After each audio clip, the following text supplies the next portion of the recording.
The Torn Dress, Part 1, The Humiliation. Hello everyone, and welcome to my channel. Before we dive into this powerful story of betrayal and triumph, please hit that like button and subscribe so you don't miss any of my upcoming narratives. And leave a comment with your first impressions. The hook. Shredded dignity. I never thought my dignity would be shredded in front of 200 guests on the happiest day of my daughter's life. Yet there I was, in the grand ballroom of the Dallas Country Club, paralyzed, my heart pounding, as the sound of tearing fabric resonated like a gunshot. I remember holding my champagne glass, smiling proudly as my daughter, Isabella, my youngest, was about to walk toward the wedding cake with her new husband, Lucas. Crystal chandeliers glittered, the music softened, and cameras zoomed in. It was supposed to be the perfect, dreamlike moment every mother envisions, and then it happened. Sylvie, my late husband's cousin, who had been lurking with a fake smile all night, stumbled toward me. Or at least that's what she wanted everyone to believe. Her hand shot out, grasping the side of my custom-made navy blue gown, embroidered with delicate silver threads. And with a quick, violent tug, the fabric ripped from my waist to my thigh. The sound was gruesome, the room filled with gasps. My skin went hot, then cold. I felt every pair of eyes on me. Guests, family, my son's business associates. Even the photographer was frozen mid-shot. I stood there, humiliated, exposed in more ways than one. My dress hung in tatters, but it was her words, whispered in my ear as she pulled, that cut even deeper. "You don't deserve this happiness." Her hot breath hissed against my cheek. I couldn't move. My throat closed up. My daughter's grand day was unraveling in front of me, and I was powerless to stop it. Sylvie straightened up, feigning that she'd tripped on her heel. She even had the audacity to mutter, "Oh, what a shame. An accident." Just loud enough for the nearby tables to hear. Her performance was flawless, but I knew the truth. The worst part?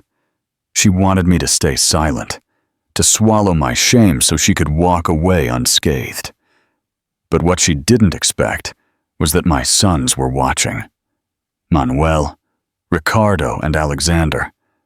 My 3 boys, now powerful men, locked eyes across the room. They saw their mother humiliated. They saw Sylvie's mocking smirk, and in that moment, I knew something had changed. They were not going to let this slide. I forced a smile, trying to hide the tremor in my hands. I would not ruin Isabella's wedding with a public outburst. I swallowed my pride, even as my heart bled. But inside, a storm was brewing. Because what Sylvie didn't yet know was that tearing my dress would be the last mistake she would ever make. And what happened next, when my sons intervened, would change everything. A past of grit and triumph. Before that night shredded my dignity, there were years, decades actually, of building a life filled with love, hard work, and the quiet pride only a mother knows. I wasn't born into wealth. My late husband, Anthony, and I started with nothing more than a rented apartment in downtown Houston and the dream of a better future for our kids. I can still see us, 2 young 20-somethings, standing inside our small bakery. It was barely 15 feet wide. The oven always overheated the place, and flour dust clung to my hair no matter how often I washed it. But we laughed despite the exhaustion. Every loaf, every cake we sold meant diapers for the kids, gas for the car, or that month's rent. My boys, all 3 of them. Manuel, the eldest, was always serious, always watching his father's hands knead the dough as if the secrets of the business were hidden in them. Ricardo, my middle child, had that sparkle in his eye, charming every customer with his little jokes, even when he was barely tall enough to peer over the counter. And Alexander, the youngest, clung to my apron, stubborn and passionate, always insisting he'd one day build something bigger than his dad's oven. Life wasn't easy, but it was beautiful. Sundays, after church, we'd squeeze around the old wooden table Anthony built. I'd cook roast chicken, mashed potatoes, and corn, our little family feast. The boys would fight over the last biscuit, and I'd sit back, my heart full, knowing that chaos was exactly what happiness was supposed to be. Even when tragedy struck, when cancer took Anthony too soon, I refused to let our world crumble. I picked myself up, sold the bakery, and worked long hours at a real estate office while the boys went to college. They studied hard, fought their way into boardrooms that once would have slammed the door in their faces, and one by one, they soared. Manuel became a real estate mogul. Ricardo built a logistics empire, and Alexander launched a tech firm that grabbed national headlines. Seeing your children succeed beyond your wildest dreams is a kind of reward money can't buy. And through it all, we never lost our closeness.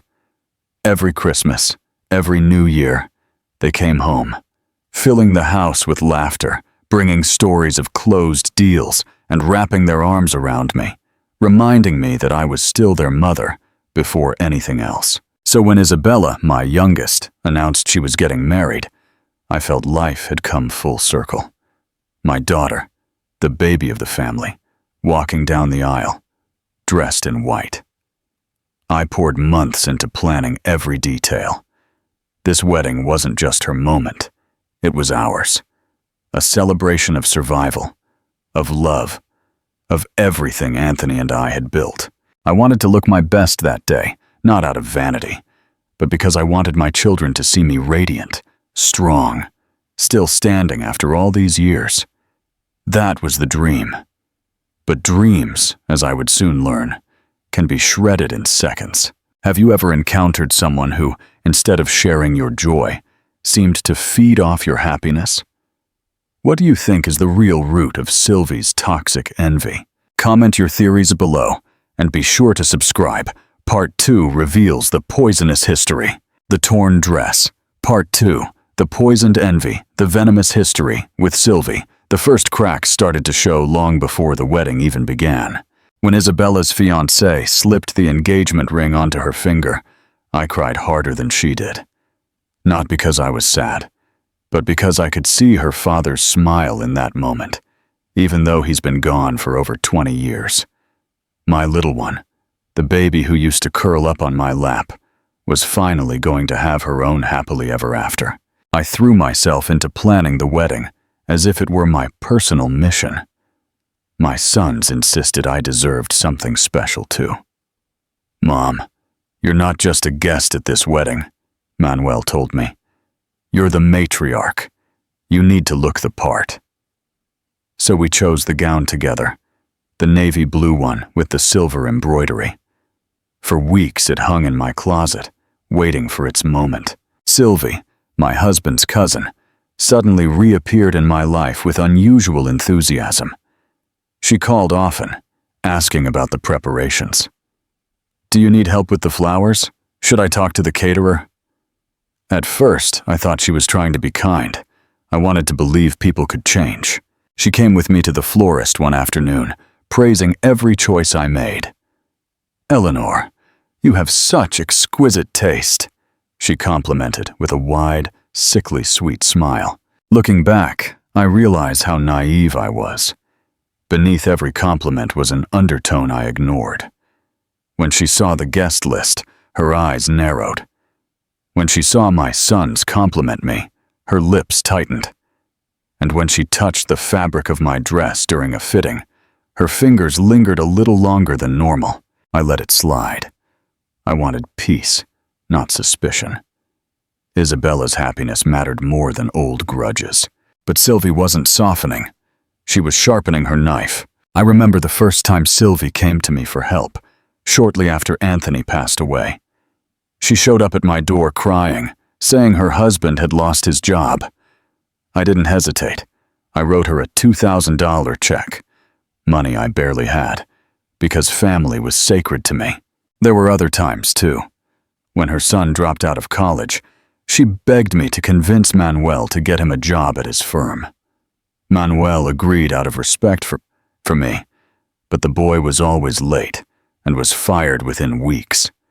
Sylvie blamed my son for being too demanding. Then there was the vacation house. She asked to borrow it for a weekend getaway. That weekend turned into 2 months. Furniture damaged, bills unpaid. When I finally confronted her, she laughed it off. "Relax, Eleanor. You have so much. Sharing won't kill you." Every memory hit me like a slap. All those years I opened my home, my wallet, my heart, thinking I was keeping the family bond alive. In reality, I had been nothing more than a stepping stone for her envy, and now, here she was, exposing me, shredding my dignity in front of everyone I loved. It wasn't about the dress. It was about Sylvie's twisted need to prove that I didn't deserve the life I had built, the respect I had earned, and the children who adored me. She thought she had won. She thought she had humiliated me irreparably. But what she didn't understand was that by exposing herself this way, so publicly, so viciously, it was the beginning of her own downfall. Because my sons were no longer small boys. They were not powerless against her games. They were powerful men. And they had just watched her cross a line she could never uncross. From that moment, I knew Sylvie's reign of cruelty was about to end. Eleanor chose silence and composure to protect her daughter's day. What would you have done in that situation? Scream or maintain composure? Let us know in the comments. And remember to share this story with a friend. Part 3 is the dramatic conclusion, the torn dress. Part 3, the silent strategy. Welcome back, everyone. Eleanor's sons are moving in the shadows, executing a flawless plan. Hit that like button and subscribe. We want to know which son's move will be the most devastating for Sylvie. Manuel, media, Ricardo, security, or Alexander, tech evidence. Comment your prediction. The gathering of the storm. The reception hall buzzed with forced cheerfulness. Glasses clinked, laughter echoed, and the newlyweds sparkled under the warm light. For a moment, Eleanor allowed herself to relax. Perhaps Sylvie's barbs had been nothing more than her usual bitterness. But she should have known better. The moment came during the cake cutting. As Eleanor stood nearby, ready to guide Isabella's long train away from the cream, Sylvie suddenly slipped to her side. Her perfume was heavy. Her voice was low, yet sharp enough to pierce Eleanor's heart. "You don't deserve this happiness," she whispered. And before Eleanor could move, before she could process the cruelty, Sylvie's hand darted out. With a violent tug, she tore Eleanor's dress down the side. The sound, the fabric ripping, was so loud it silenced the room. Gasps erupted. A collective murmur spread like wildfire. Eleanor froze. Shame crashed over her like a giant wave. Her dress, the one she had cherished, was ruined in front of 200 witnesses. Sylvie feigned horror, clutching her chest. "Oh my God, I tripped! Eleanor, I am so sorry!" But Eleanor had felt it. The deliberate grip, the pull, the malicious satisfaction in Sylvie's eyes. She stood silent, refusing to give Sylvie the satisfaction of seeing her crumble.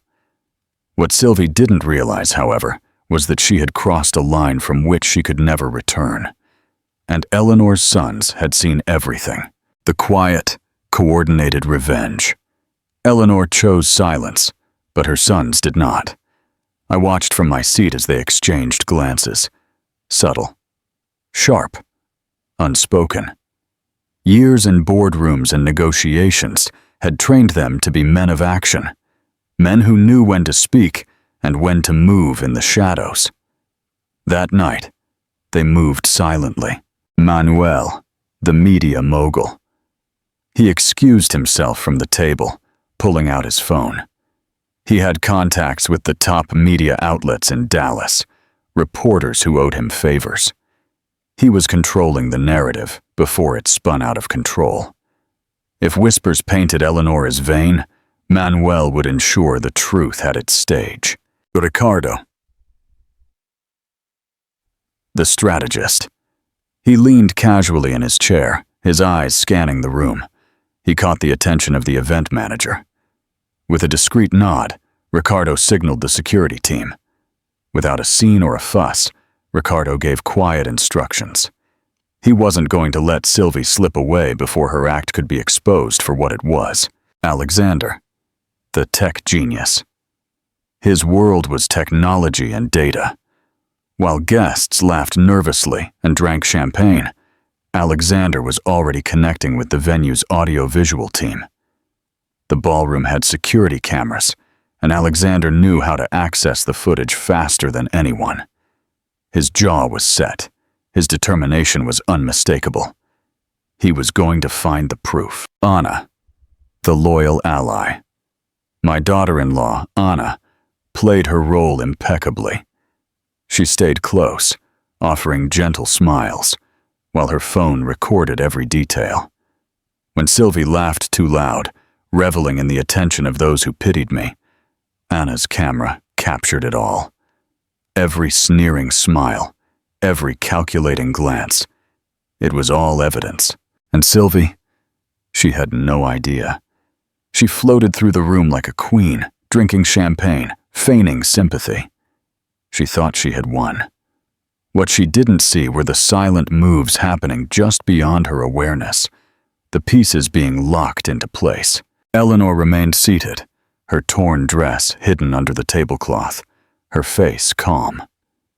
Inside, however, her heart swelled, not with pain, but with pride. Her sons were not just protecting her, they were showing her that the strength she had poured into them all these years was alive and burning. The Torn Dress, Part 4, Justice Delivered. Finale, the great reveal. The night was reaching its climax. The band had just started a soft tune for the first slow dances. Then, the music stopped. Anna gently tapped the microphone. Her voice drifted sweetly across the room. Ladies and gentlemen, before we continue the dancing, the Hayes family would love to share a brief video, a small tribute to Isabella and her new husband. The guests applauded, delighted. The lights dimmed, and all eyes turned to the giant screen at the end of the hall. Eleanor held her breath. Her sons exchanged looks, subtly nodding in confirmation. This was it. The video began like any other wedding montage, showing childhood photos and sweet memories. But halfway through the slideshow, the footage changed. A grainy yet clear video from one of the ballroom's security cameras flashed onto the screen, showing the moment Sylvie ripped Eleanor's dress. The angle was perfect, capturing her hand grasping the fabric, her deliberate tug, the malicious satisfaction flickering across her face. And, amplified through the speakers, came her whisper, "You don't deserve this happiness."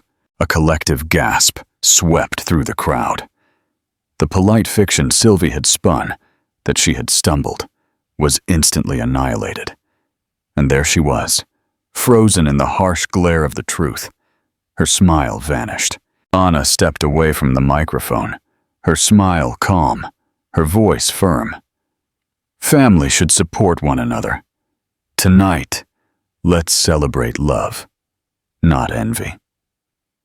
She didn't need to say more. The footage had spoken louder than any words. Irreversible consequences, the silence after the video ended was louder than any applause.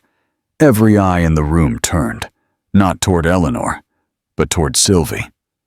Her face was pale, her mouth opened and closed like a fish gasping for air. Then Manuel stood up. My eldest son, tall and commanding, walked toward the stage. His voice was firm, deep, and reached every corner of the room. "Mrs. Hayes," he said, pausing deliberately before looking at Sylvie. "That is not just my mother standing there with a torn dress. That is the woman who built everything you see here. She raised 4 children alone after losing her husband, and you thought humiliating her would make her less? No. All you've done tonight is reveal yourself. The crowd murmured. Ricardo, the strategist, pointed to the security staff waiting at the edges of the room. This is a private event.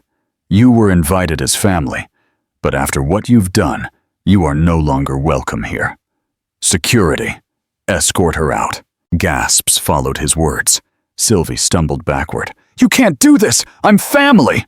And then Alexander, my youngest, delivered the final blow. He stepped forward, holding a thin envelope. Family doesn't try to destroy each other, Sylvie. And while you were busy tearing dresses, we were busy preparing legal documents. This is from our lawyer. Defamation, public humiliation. You will answer for what you've done, not just here, but in court. The room was electrified. The whispers turned into applause. Guests who once smirked at my torn dress now cheered, their faces illuminated with admiration for my children's defense. Sylvie froze, her arrogance shattered. She looked around, expecting someone to defend her. But no one moved. Her allies melted into the crowd. Eleanor, tell them! Tell them I didn't mean to! For the first time that night, Eleanor stood up. Her voice was quiet, her face serene. Sylvie, I said softly, for years I gave you kindness, even when you didn't deserve it. Tonight, you tore more than a dress. You tore your last chance to be part of this family. The room fell silent again, long enough for my words to settle like a stone. And then the applause rose once more, stronger, more complete, drowning out Sylvie's desperate protests as security guided her toward the exit. She had tried to break me with humiliation. Instead, she was broken by the truth. And in that moment, justice had never tasted so sweet. The gift of dignity. The room felt different after Sylvie left. The air, once thick with tension and whispers, seemed to clear. The cruelty of Sylvie hadn't destroyed us. It had only reminded me of what truly mattered: family, resilience, quiet strength. The guests no longer looked at me with pity. They looked at me with respect. My children surrounded me like a shield, their victory complete. Manuel spoke with unshakable conviction. Ricardo orchestrated the hall's control, and Alexander, bold and sharp, put the law on our side. I learned one important truth through this experience. Silence is not weakness. For years, I confused kindness with surrender. That night taught me the difference. Silence is strategy. It's choosing when to hold your peace and when to let the truth speak for you. Sylvie tore my dress, but she could never tear the fabric of my dignity. Dignity is not sewn into clothing. It's carried in the way you stand up after someone tries to knock you down. The greatest revenge is living well. And as I watched my daughter and her husband dance, surrounded by the loving support of my family, I knew I had already won. Final call to action. The power of standing tall. What a conclusion. Eleanor used silence and the power of her family's unity to triumph over cruelty. What is the most valuable lesson Eleanor taught her children that night? Share your final thoughts below. Thank you for subscribing, liking, and sharing this journey of dignity and strength. The Torn Dress. Epilogue. The Quiet Threat. One last look at Eleanor's triumph. We witnessed justice served, but in the world of the wealthy, grudges never truly die. Hit that like button and subscribe. Tell me, what is the one loose end Eleanor should worry about most? Comment your theory. 6 months later. The calm after the storm. 6 months had passed since the incident at the Dallas Country Club. The lawsuit against Sylvie had settled quietly out of court. The Hayes family, led by Alexander, ensured she paid a substantial sum and signed an ironclad non-disclosure agreement, NDA, with a severe non-contact clause. Sylvie was officially persona non grata in Dallas high society. Life for Eleanor had settled into a rhythm of strength and serenity. She had donated the now infamous navy gown to a local art school for textile study, transforming the symbol of her humiliation into a lesson in resilience. She was busier than ever, launching a small foundation to mentor young women entering real estate, fueled by the clarity that came from fighting for her own dignity. Her sons, now closer than ever, often teased her. "Mom, you're more powerful now than Dad ever was. You should have been on the board." The family was gathered for Easter dinner at Manuel's sprawling ranch. Laughter filled the air. Isabella and Lucas were happy, and the entire family unit was robust, having been tempered by the public crucible of the wedding. Eleanor watched them, her heart full, secure in the knowledge that she had protected her legacy. The quiet, unsettling detail later that evening, as Eleanor was relaxing on the porch, her youngest son, Alexander, the tech genius, approached her, his usual confidence slightly subdued. "Mom, I need to show you something." "It's nothing, probably," he began, handing her his tablet. It was a financial analysis report. Alexander had been tracking Sylvie's assets to ensure she complied with the court order. She sold her house in Houston, paid the fine, and her son settled his debts, Eleanor noted. "Good. Look at the remaining funds, Mom," Alexander instructed, "and look at where the last significant transaction went." Eleanor peered at the screen. The remaining balance was minimal, but the final, large outgoing payment was flagged with a cryptic note. "Purchase of controlling interest. Vance Logistics looted." Vance Logistics was a small, nearly defunct warehousing company, a failed venture of Anthony's family from decades ago, still carrying the family name. It was worthless, a shell company. "Why would she buy that?" Eleanor asked, perplexed. "It's a dusty old shell. It holds no value." Alexander met her gaze, his expression serious. "That's the thing, Mom. It holds no financial value, but it holds the original legal rights to the Vance family. Business name and logo, predating the formation of Ricardo's company." "Meaning?" "Meaning she didn't buy a warehouse, Mom. She bought a legal weapon. With that controlling interest, she could, theoretically, claim that Ricardo's entire logistics empire is operating under a protected, trademarked name, a name that now belongs to her shell corporation." Eleanor felt a cold dread settle in her stomach, a feeling she hadn't experienced since the sound of her dress ripping. Sylvie hadn't just settled the score. She had quietly purchased a time bomb, a long-term legal strategy to potentially dismantle the reputation and structure of one of her son's businesses.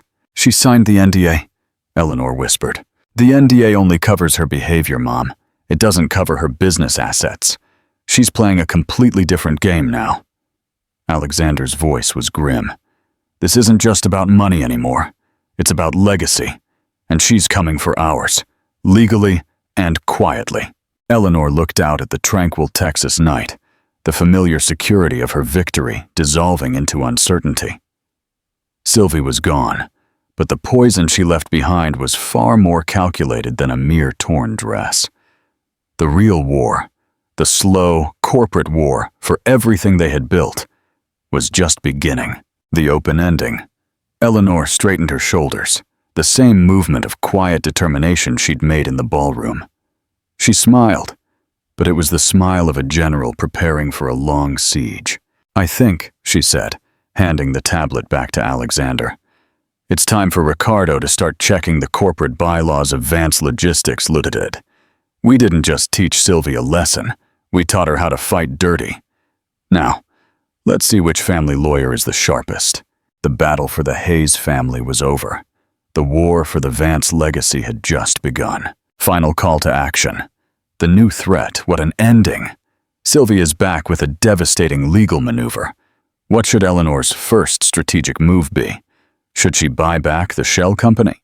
or use Alexander's tech skills to discredit Sylvie's legal claim. Comment your strategy now. And thank you for following Eleanor's powerful journey. The torn dress. Extended epilogue.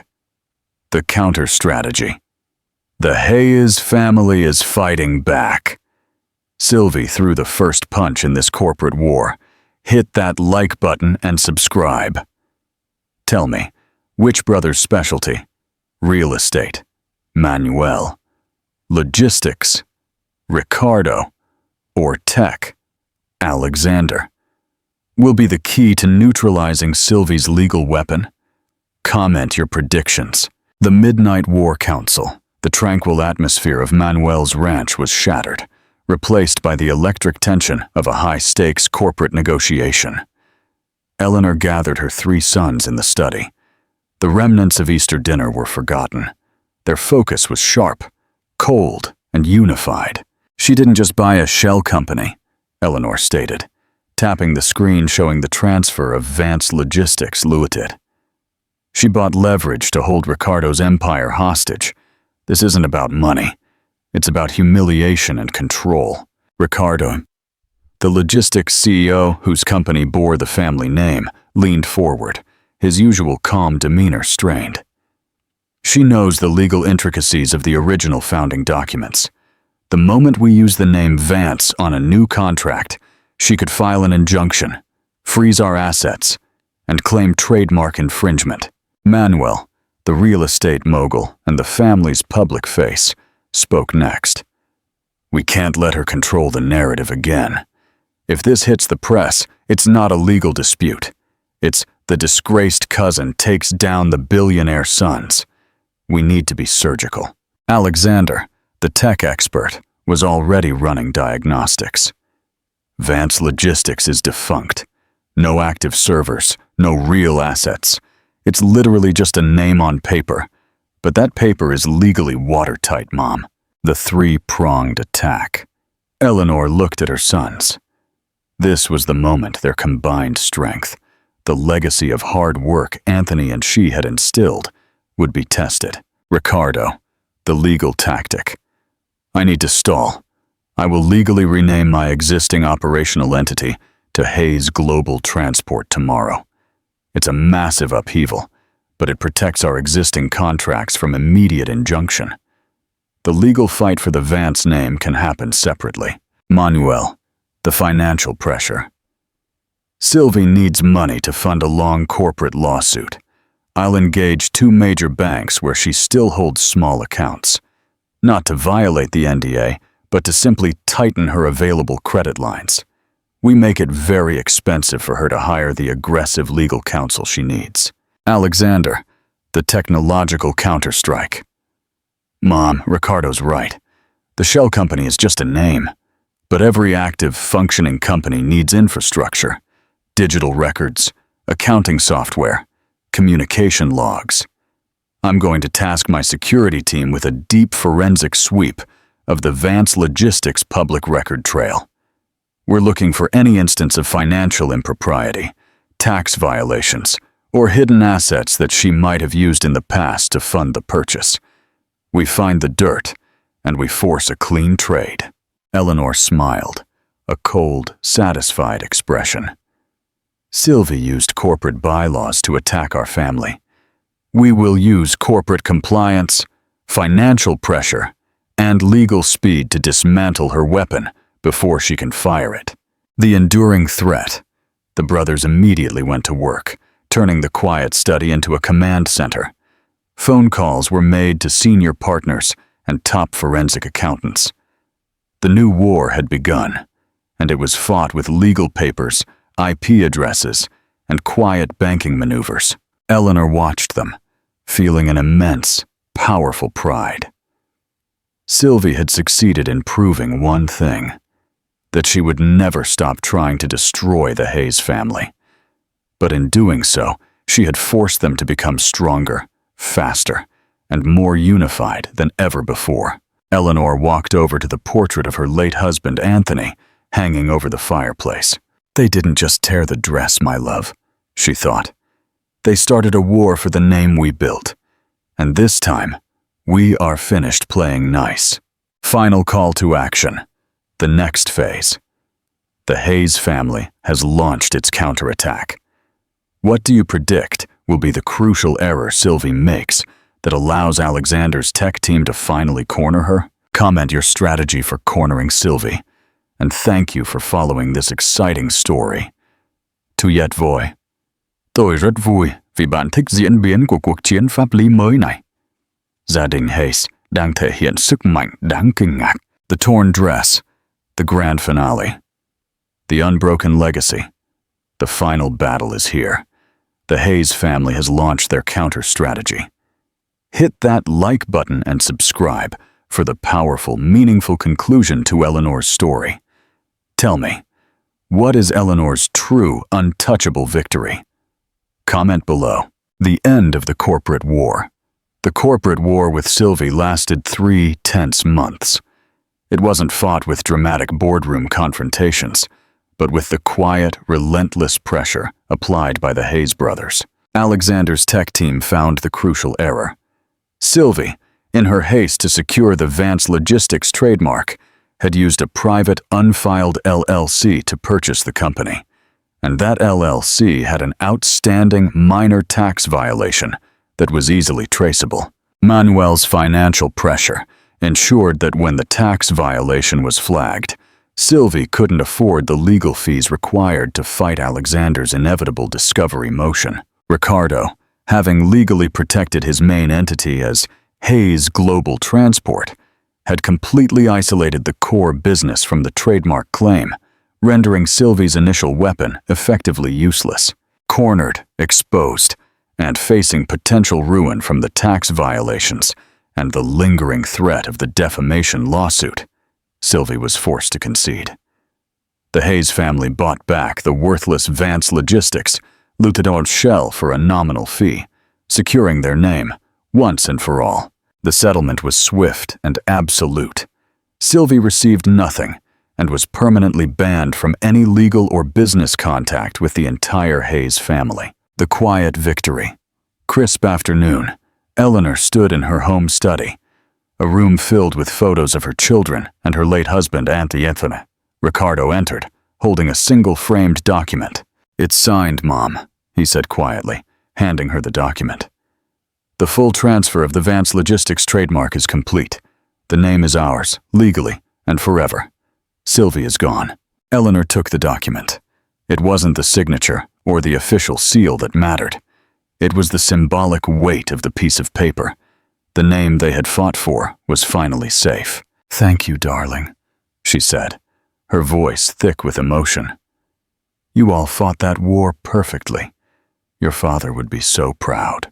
"We learned from the best," Ricardo replied, placing a hand on her shoulder. "And what did you do with the shell company?" she asked. Ricardo smiled, a genuine, satisfied smile. Alexander's team ran a final analysis.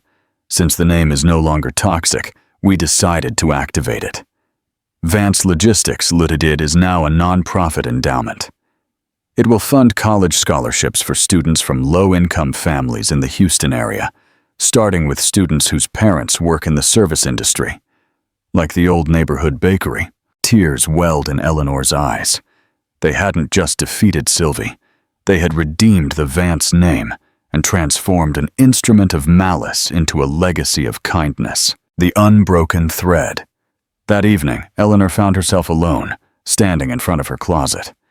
She reached for the familiar garment bag and pulled out the infamous navy gown with the silver embroidery. The tear was still there, a jagged line running from the waist to the thigh. She didn't feel shame or anger. She felt a profound, quiet strength. She then noticed something tucked into the pocket. A small, slightly faded piece of paper. It was a note, written by Anthony years ago and forgotten there. "You are the strength of this family, Ellie. Don't ever let the world tell you otherwise. We built this, piece by piece. Love you always, eh?" Eleanor held the note, then looked at the torn dress. The dress was no longer a symbol of humiliation or even of the battle. It was a tangible reminder of the day her family, without needing a word, stood up to defend her. Eleanor carefully folded the gown, placed it back in its bag, and tucked it away. Not as a relic of defeat, but as a keepsake of her victory. She didn't need to wear a perfect dress to be powerful. Her power wasn't in the fabric. It was in the unbreakable thread connecting her to her children, the legacy of hard work, and the quiet dignity with which she chose to stand. The war was over. The family was intact. Her triumph was complete. Final reflection. What an incredible journey. Eleanor found her ultimate victory not in revenge, but in the unity and goodness of her children. What part of Eleanor's story, her quiet strength, the family unity, or the clever corporate counterattack, resonated most deeply with you? Thank you for subscribing, liking, and sharing this wonderful series of stories.